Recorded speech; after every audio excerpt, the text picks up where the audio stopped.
আগামী 1 থেকে 3রা সেপ্টেম্বর সাবরুম মনু দ্বাদশ শ্রেণী বিদ্যালয়ের মাঠে বসতে চলেছে রাজ্যভিত্তিক অনূর্ধ্ব 17 খো-খো প্রতিযোগিতা। বালক ও বালিকা বিভাগে রাজ্যের 8 জেলা থেকে মোট 16টি দল অংশ নেবে।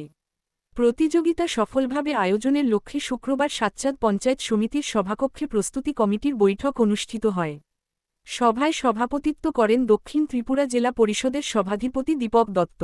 উপস্থিত ছিলেন সাচ্চাদ পঞ্চায়েত সমিতির চেয়ারম্যান প্রভাস লোধ, সাবরুম মহকুমা শাসক সুমন রক্ষিত, বিডিও সৌরদীপ দেবনাথ, ক্রীড়া আধিকারিক জিমি দেববর্মা এবং তথ্য আধিকারিক অমৃত দাস। বৈঠকে মাঠের পরিকাঠামো, থাকা খাওয়া, নিরাপত্তা ও চিকিৎসা পরিষেবা নিয়ে আলোচনা হয়। প্রতিযোগিতা ঘিরে সাবরুমে এখন প্রস্তুতি জোরকদমে।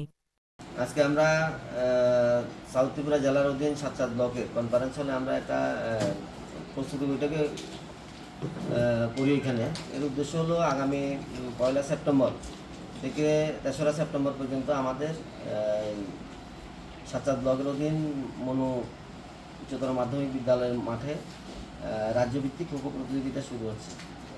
তো এরই প্রস্তুতি হিসাবে আজকে আমরা এখানে সাচ্চাদ ব্লকের কনফারেন্স হলে 3 দিনের যে রাজ্যভিত্তিক খো-খো প্রতিযোগিতা 8টা ডিস্ট্রিক্টকে নিয়ে অনুষ্ঠিত হবে, এটার জন্য আমরা এখানে প্রস্তুতি বৈঠক করেছি। আমাদের মাঝে উপস্থিত রয়েছেন আমাদের মাননীয় মহকুমা শাসক, রয়েছেন আমাদের বিডিও সাহেব, রয়েছেন আমাদের পঞ্চায়েত সমিতির চেয়ারম্যান এবং আমাদের ক্রীড়া দপ্তরের যারা সমস্ত মহকুমার আধিকারিকরা, জেলার আধিকারিকরা, পাশাপাশি বিভিন্ন গ্রাম পঞ্চায়েতের প্রধানরা এখানে উপস্থিত হয়েছেন এবং আমাদের লাইন ডিপার্টমেন্টের সমস্ত আধিকারিকরা, প্রতিটি দপ্তরের আধিকারিকরা এখানে উপস্থিত হয়েছেন।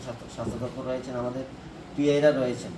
তো আমরা এমনিতে আমাদের দক্ষিণ জেলায় আমাদের রাজ্যভিত্তিক প্রতিযোগিতা 2টা এবার অনুষ্ঠিত হচ্ছে। আমরা 2টো পেয়েছি, একটা হলো আমাদের ফুটবল আন্ডার 14 এবং খো-খো। তো আমরা ফুটবলটা আমরা বিলোনিয়াতে করছি আর খো-খোটা আমরা এখানে সাচ্চাদ ব্লকের অধীন মনুবাজার আমরা করছি। এই নিয়ে আজকে প্রস্তুতি বৈঠক হয়েছে। আমরা যেহেতু রাজ্যভিত্তিক প্রতিযোগিতা, তো এটাকে সুন্দরভাবে যাতে আমরা সফল করতে পারি এবং সুন্দর পরিবেশে যাতে আমরা এটা করতে পারি, এই জন্য আমরা ইতিমধ্যে প্রস্তুতি বৈঠক সেরে ফেলেছি।